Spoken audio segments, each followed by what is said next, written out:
Hello friends, in this video I will tell you how to install TradingView. TradingView is one of the most important tools that you should have because if you want to see the price of any coin or you have to do analysis, you need TradingView. You can install TradingView on your mobile phone. If you go to the App Store, you can install it.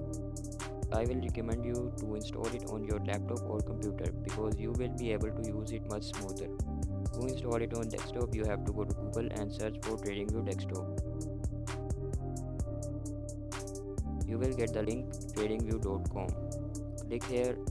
As soon as the link opens, if you have Windows, click on download for Windows, or if you have Mac, click on download for Mac OS. Then it will start downloading to you. As soon as it is downloaded, you have to click on it and click on install.